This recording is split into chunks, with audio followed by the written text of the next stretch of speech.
네, 김영환입니다. 제가 옥성호 탈회심자에 대한 이야기를 하니까 어떤 분은 너는 뭐 영어 책 읽어봤느냐, 너는 뭐 공부를 좀 했느냐, 뭐 이런 이야기를 하시는데, 네, 저도 유학도 했고 영어 예배 설교자로 오랫동안 또 섬기고 해외에도 있었고, 네, 20대 때부터 저도 영어로 기도하고 영어 원서도 많이 읽고, 저는 유학할 때 시리아어, 아람어, 히브리어, 헬라어 사본학을 공부했습니다. 대학 때 대학원에서도 성서 언어랑 라틴어, 독일어 공부해봤고, 해외에서도 성서 언어학 공부를 했습니다. 물론 영어로 다 이야기하고 책 읽고 했습니다.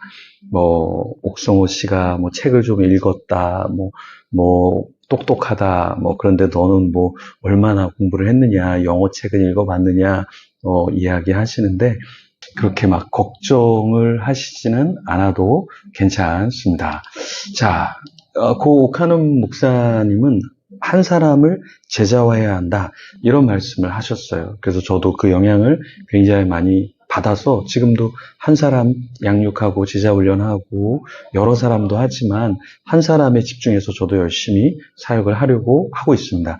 그런데 이 옥성호라고 하는 괴물을 오카노 목사님이 사실 낳은 거죠. 사실 오카노 목사님은 한 번도 가족들과 함께 사진을 찍은 적이 없었죠. 그래서 장례식 때 가족들이 이제 영정 사진을 들고 가족 사진을 찍을 정도로 가족들과 함께 많은 시간을 보내지는 못했습니다.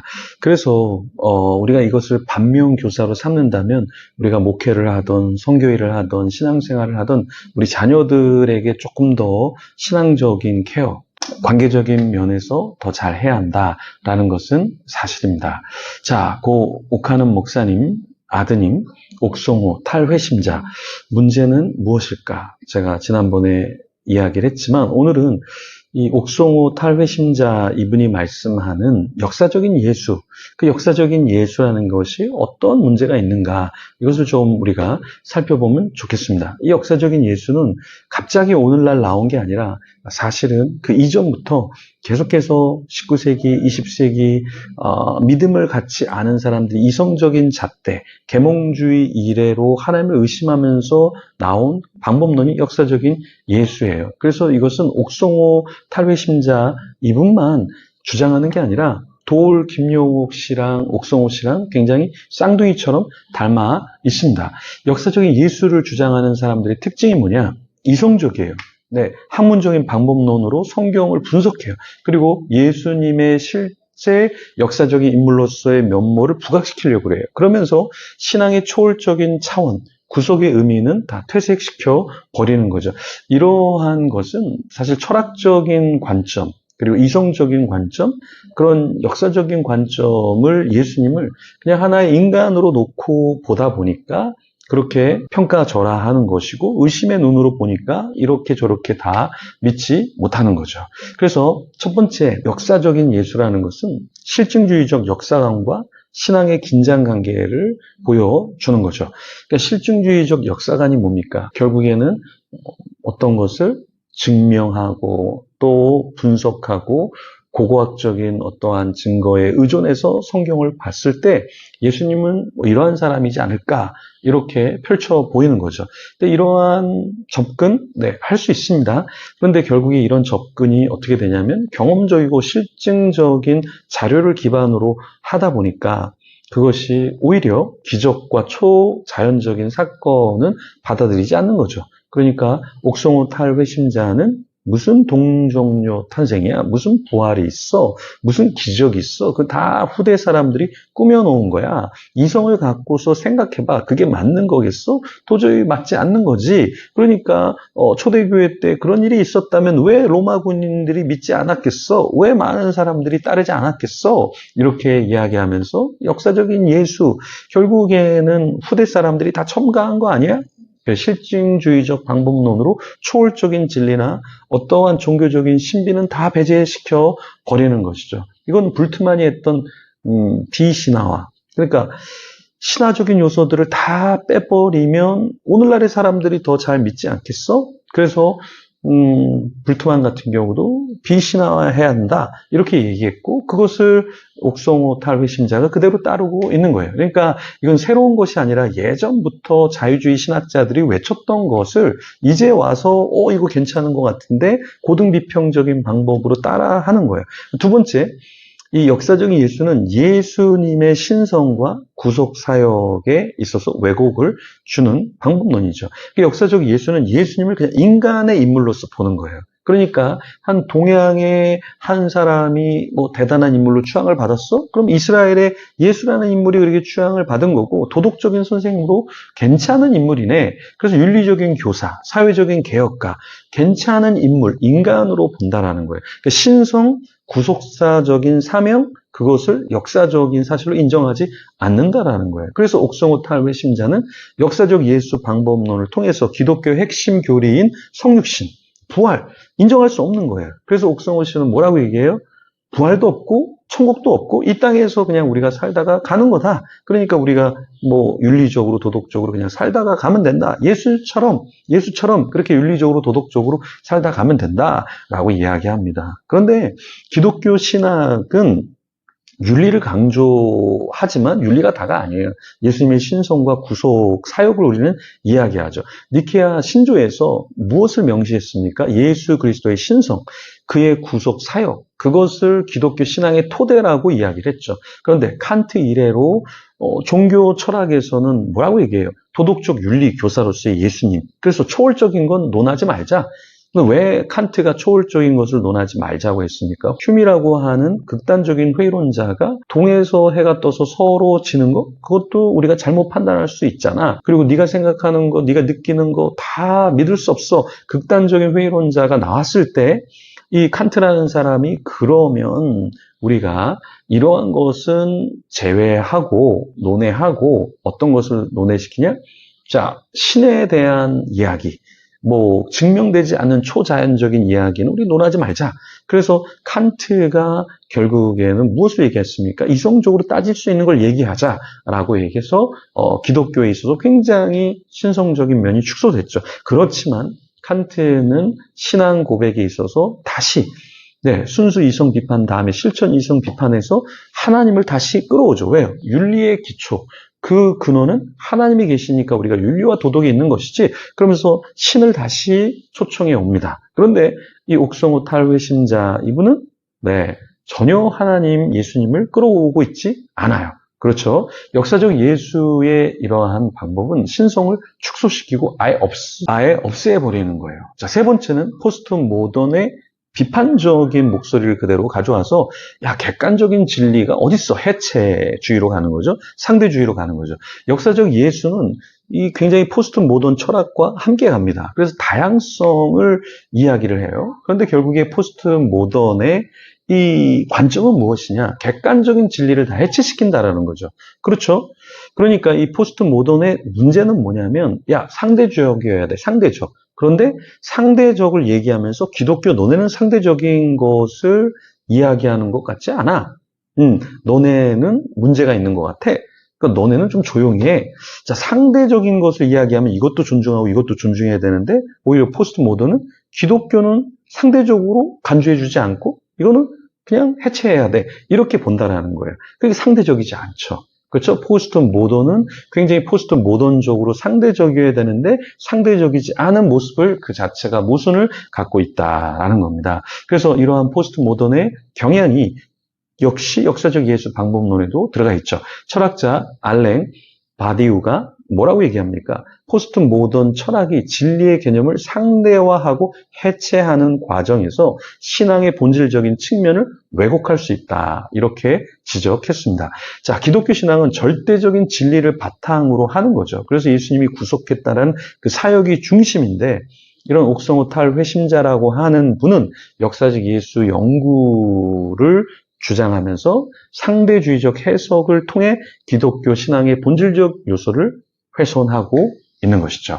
자, 네 번째는 이성 중심적 신학의 한계, 계시의 부정으로 나오는 거죠. 역사적 예수라는 것은 이성 중심적이에요. 그러니까 이성을 넘어선 것 같은 것은 다 믿을 수 없다라는 거죠. 어떻게 이성으로 지구의 끝, 어떻게 우주의 끝을 다 재단하고 다 알 수 있겠습니까? 그런데 이해가 되지 않으면 더 이상 정말 사실이 아니다. 있을 수 있는 일이 아니다. 이렇게 보는 경향이 있죠. 계시의 초월적인 성격을 부정하는 거예요. 그러니까 인간의 이성으로 부활이 안 믿어지니까, 천국이 안 믿어지니까 천국은 없어. 이 땅의 모든 게 다야. 이렇게 이야기하고 있는 것이죠. 학문적인 방법론을 통해서 예수님의 생애를 재구성하는데 초자연적 계시로서의 말씀, 그리고 기적, 이런 것들은 다 배제시키려고 하는 거죠. 이런 이성적인 접근이 성경의 계시적인 성격을 약화시킨다라는 겁니다. 칼 바르트는 뭐라고 이야기하느냐. 하나님의 초월적인 계시를 이성 중심적 사고로 충분히 설명할 수 없다. 이렇게 이야기합니다. 그러니까 역사적 예수를 주장하는 자들을 보면은 이성으로 모든 것을 다 판단하고 제한시키려고 하는 경향성이 있잖아요. 그런데 어떻게 우리가 초월적인 하나님을 다 이해할 수 있겠어요? 그 초월적인 하나님을 다 이해하면 자기가 신이지. 자기가 신인 거죠. 그렇죠? 자기가 신이에요. 신보다 더 뛰어나고 나의 이성 안에 들어오지 않는 신은 신이 아니다. 신이라고 할 수 없다.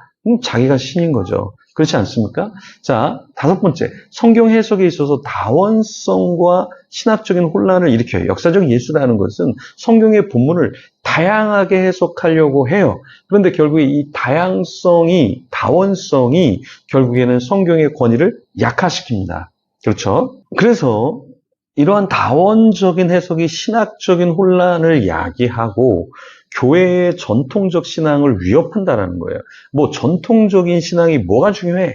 라고 이야기할 수 있지만 전통이라는 것은 일관된 해석을 가지고 있고 통일성을 가지고 있고 또 역사성을 가지고 있는데 이런 것들을 신뢰할 수 없는 것이다 라고 이야기하고 있습니다. 그래서 이 공동체 안에, 신앙 공동체 안에서 신학적인 분열을 역사적 예수를 주장하는 사람들이 일으키고 있다라는 거예요.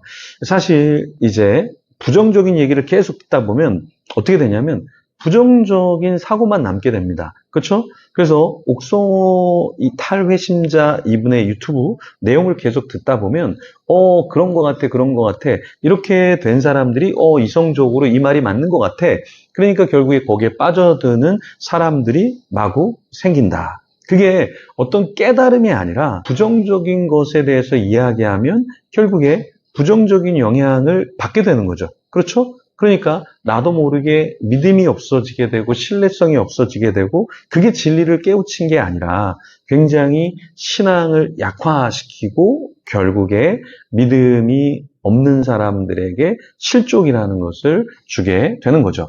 자, 해겔의 변증법적 역사 철학이 보여주듯이 역사적 진리는 변증법적 과정을 통해서 발전할 수 있지만 기독교 신앙은 고정적 계시와 절대적인 진리를 중심으로 발전해 왔다라는 거예요. 그러니까 세상은 뭐 정이 있고 반이 있고 합이 있고 계속해서 온전해지지만 하나님의 계시, 하나님의 절대적인 진리는 그렇게 해서 우리가 인증해 줘야 되고 우리가 이해해 주어야 되고 그래서 신앙이 되는 것은 아니다. 그렇죠? 그래서 이러한 옥성호 탈회심자의 역사적 예수 연구는 철학적인 관점에서 또 실증주의 관점에서 이성 중심적인 신학에서 포스트 모던 해석에서 그리고 다원적 해석의 문제점을 갖고 있어요. 그러다 보니까 이러한 이야기를 계속 듣다 보면 이 사람 말이 맞는 것 같아요. 그렇죠? 그런데 신앙은 이성의 한계에서 받아들여지고 결정되는 것이 아니라 이성의 한계를 넘어서는 거죠. 그러니까 이성의 한계에서를 넘어서 있는 하나님을 나의 이성으로 다 칼질하고 면도질하면 아무것도 남지 않아요. 예, 결국에는 옥성호 탈회심자는 자기는 무신론자는 아니다 라고 얘기하지만 무신론자, 불가지론자와 전혀 다를 바가 없다. 그래서 이 옥성호 탈회심자의 이야기를 들으면 누가 생각나냐면 도올 김용옥 선생님하고 하나도 다른 게 없어요. 도올 김용옥 선생님 뭐라 그래요? 기독교는 예수는 후대 사람들이 다 만들어낸 거다. 이렇게 얘기하잖아요. 도올 김용우 선생님의 그 방법론, 역사적 예수와 이 옥성호 이분의 방법론과 사고와 이야기와 하나도 다른 게 없어요. 그러니까 이러한 역사적인 예수의 방법론은 예전에 나온 거예요, 예전에. 지금 나온 게 아니라. 근데 그거를 뭐 대단하게 뭔가를 발견한 것처럼 마구마구 이야기를 하고, 자신 같은 사람이 필요하다. 그래서 나는 회심했지만 탈회심했다. 이렇게 이야기하는데요. 참 안타까운 부분이죠. 천국에서 그 옥하는 목사님이 얼마나 땅을 치면서 눈물을 흘리겠습니까? 그러니까 가족들이 얼마나 많이 눈물을 흘리겠습니까? 근데 저는 이게 영적인 감기라고 생각합니다. 사람은 이렇게 건강하다가 감기가 오고 몸살이 오고 코로나에 걸리면 시름시름 아프고 모든 게 다 제 기능을 하지 못하잖아요. 그렇죠? 그렇지만 이 영적인 감기가 잘 지나가면 저는 옥성호 탈회심자라고 하는 이분이 정말 한 사람의 제자가 돼서 더 많은 사람들을 하나님께로 인도할 줄 믿습니다. 그래서 여러분도 기도해 주시고 정말 그 옥하는 목사님이 가정을 돌보지 못하면서 교회를 돌보고 사회를 위해서 많은 안타까운 마음을 갖고 살으셨는데 이제는 자녀들이 손주들이 더 잘 되도록 우리도 같이 기도하면 좋겠습니다. 그러니까 옛날에 있었던 그러한 자유주의 신학과 깨우침을 대단히 새로운 것이라고 생각하면서 이야기하는 것은 어리석은 것이다. 네. 그래서 여러분도 같이 기도해 주시면